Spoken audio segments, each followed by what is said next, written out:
Ibu, bapak, saudari, saudara, rekan-rekan muda, dan adik-adik sekalian dimanapun kalian berada, bertemu kembali dengan saya Romo Tino SSCC di dalam catatan pesiarah.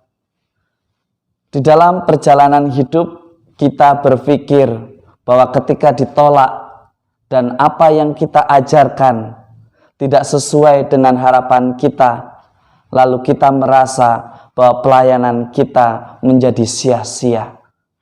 Tetapi Tuhan hari ini mengingatkan kepada kita semua, pelayanan yang dilakukan dengan tulus ikhlas tidak akan pernah sia-sia, karena Allah yang menentukan apakah ini menjadi rencana Allah atau tidak. Kita manusia hanyalah alatnya, dan marilah kita lakukan apa yang menjadi tugas dan tanggung jawab kita dengan penuh sukacita. Sebelum kita mendengarkan permenungan dari catatan pesiarah, marilah kita membuat tanda kemenangan Kristus. Dalam nama Bapa dan Putera dan Roh Kudus. Amin. Allah Bapa Maha Pengasih, Engkau telah memilih Santo Lukas untuk menyingkapkan misteri kasih-Mu terhadap orang miskin melalui pewartaan lisan dan tertulis. Perkenankanlah kami yang bermegah atas nama-Mu tetap sehati sejiwa, dan perkenankanlah semua bangsa melihat penyelamatan-Mu di dalam persiaran hidup kami, di dalam tugas pewartaan kami, dan di dalam tugas pelayanan kami. Demi Kristus Tuhan dan pengantara kami. Amin. Ibu, bapak, saudari, saudara, rekan-rekan muda, dan adik-adik sekalian yang terkasih di dalam Yesus Kristus. Dalam surat Rasul Paulus yang kedua kepada Timotius, kita mendengarkan sharing pengalaman iman dari Paulus. Kita diajak untuk waspada, agar kita tidak mudah tergoda mencari jalan pintas yang justru akhirnya membawa Anda dan saya serta kita semua tersesat. Kiranya kita senantiasa berpegang teguh dengan apa yang diwartakan. Sebagai seorang pewarta hendaknya tidak hanya pandai menyampaikan sabda Allah di dalam rangkaian kata yang begitu indah dan mudah diterima. Seorang pewarta mestinya ia berani menghidupi apa yang dikatakan di dalam tindakan dan juga tingkah lakunya di dalam persiaran hidupnya sehari-hari. Hari ini kita mendengarkan bahwa Lukas begitu setia, Lukas begitu menjadi sahabat dari Paulus yang senantiasa menemani di dalam pelayanan. Dari Lukas kita belajar bagaimana kita sebagai komunitas gereja yang hidup hendaknya saling mendukung, saling mensupport, saling melengkapi, bukan sebaliknya menunggu orang lain berbuat untuk menyalahkan, menunggu orang lain melakukan pewartaan untuk bisa mengkritik dan membenarkan diri. Sebagai orang beriman, Anda dan saya serta kita semua diajak untuk senantiasa menjadi pribadi yang rendah hati, pribadi yang terus mau belajar dari hari ke hari agar semakin mengerti apa yang diwartakan dan semakin dimampukan untuk menghidupi apa yang menjadi kehendak Allah atas hidup kita. Di dalam Injil hari ini sangat menarik untuk kita refleksikan. Di sana dikatakan, tuaian memang banyak, tetapi sedikitlah pekerjanya. Ini adalah realitas dan fakta. Mengapa begitu banyak tuaian tetapi pekerjanya sedikit? Sebenarnya bukan sedikit, ada banyak pekerja, tetapi menjadi putus asa, menjadi kecewa, menjadi sakit hati karena merasa kehadirannya ditolak, pelayanannya ditolak, sabdanya tidak didengarkan, apa yang diwartakan tidak diabaikan. Ibu, bapak, saudari, saudara, rekan-rekan muda, dan adik-adik sekalian yang terkasih. Yesus menegaskan kepada kita semua, hendaknya kita senantiasa mewartakan damai sukacita, sebagaimana yang dikatakan oleh Yesus, damai sejahtera bagi rumah ini. Dan jika di situ ada orang yang layak menerima damai sejahtera, maka salammu itu akan tinggal padanya.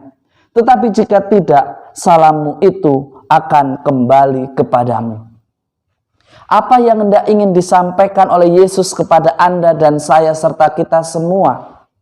Seringkali kita di dalam pelayanan, di dalam tugas perutusan, di dalam tugas dan tanggung jawab yang diberikan kepada kita sebagai pengurus, sebagai tim satgas, sebagai pengurus RT RW, seringkali kita merasa kecewa karena apa yang menjadi idealisme kita tidak terlaksana. Seringkali apa yang menjadi impian kita tidak terlaksana.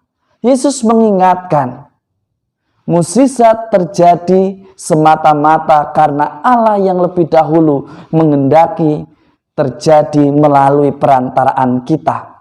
Jangan lantas kita menjadi arogan, jangan lantas kita menjadi sombong, lalu dengan mudah mengatakan semuanya ini terjadi dengan baik, berjalan begitu baik karena saya. Semuanya terjadi dengan baik karena Tuhan yang menghendaki bahwa semuanya berjalan dengan baik. Dan kita juga diingatkan oleh Yesus hendaknya di dalam tugas pelayanan, jangan kita mudah putus asa, jangan mudah kita kecewa. Maka Yesus menantang Anda dan saya serta kita semua untuk senantiasa tulus ikhlas di dalam tugas pelayanan. Seringkali kita kecewa karena apa? Karena kita yang biasanya dikenal ketika mendoakan, ketika melayani, ketika menolong, ada banyak orang bertobat, ada banyak orang disembuhkan, ada banyak orang kembali untuk memuliakan Tuhan. Tetapi ketika kita gagal, lantas kita merasa bahwa apa yang kita usahakan semuanya menjadi sia-sia. Satu hal yang seringkali kita lupa, kesembuhan, pertobatan, dan juga keselamatan semata-mata Tuhanlah yang merencanakan, Tuhanlah yang mengaturnya tanpa mengabaikan kehendak bebas manusia. Kita hanyalah pewartanya, kita adalah pelayannya, kita adalah alatnya. Jangan sampai kita merasa bahwa kita sudah melayani, kita sudah mewartakan, lalu kita boleh mengatur Tuhan mana yang layak disembuhkan dan mana yang layak untuk tidak disembuhkan, mana yang layak boleh datang ke gereja, mana yang tidak layak untuk datang ke gereja. Yang menentukan semuanya itu hanyalah Tuhan. Kita manusia diajak untuk belajar dengan bijaksana, membantu agar semuanya berjalan teratur, agar semuanya tersampaikan di dalam tugas pelayanan kita. Tetapi soal keberhasilan, soal orang itu bertobat atau tidak, orang itu diselamatkan atau tidak, orang itu disembuhkan atau tidak, semuanya adalah kehendak Tuhan. Mari kita lakukan apa yang menjadi tugas dan tanggung jawab kita dengan sukacita. Jika kita tulus ikhlas, jika kita melakukannya dengan sepenuh hati, meskipun dikritik, meskipun dicaci, meskipun dipersalahkan, kita menjadi pribadi yang tidak mudah sakit hati. Kita tersakiti karena kita merasa ditolak, kita merasa dikecewakan, hasil tidak sesuai dengan apa yang kita pikirkan. Di dalam pelayanan, jangan lupa ada campur tangan Tuhan di sana dan ada kehendak bebas dari orang yang kita layani. Dia percaya atau tidak percaya, ia mau bertobat atau tidak bertobat, tentu kita hanya bisa mengarahkan, kita hanya bisa mendoakan, dan kita hanya bisa mengajak serta memberikan pertolongan sebagaimana kapasitas kita yang kita miliki. Oleh karenanya, jangan menjadi pribadi yang mudah kecewa hanya karena ditolak. dimanapun kita berada, selalu ada pengalaman ditolak dan diterima. Tetapi jadikanlah itu sebagai kesempatan bagi kita untuk terus belajar dan menjadi lebih baik sebagai murid Kristus dan sebagai pelayannya di dalam mewartakan kerajaan Allah. Semoga berkat Tuhan senantiasa melindungi dan memberkati kita semua, Bapa, Putera, dan Roh Kudus. Amin. Ibu, bapak, saudari-saudara, rekan-rekan muda, dan adik-adik sekalian yang terkasih, di awal pekan ini kita diajak untuk belajar tulus dan ikhlas di dalam setiap pelayanan kita. Dan jangan biarkan hati kita kecewa atau terlukai hanya karena apa yang kita impikan, apa yang kita inginkan, dan apa yang menjadi tujuan dari pelayanan kita tidak tercapai. Sejauh kita melakukan di dalam koridor yang tepat, dengan semangat yang sama, dengan ketulusan dan keikhlasan, berkat Tuhan melimpah bagi kita dan siapa saja yang kita layani. Semoga berkat Tuhan senantiasa mendampingi kita. Amin.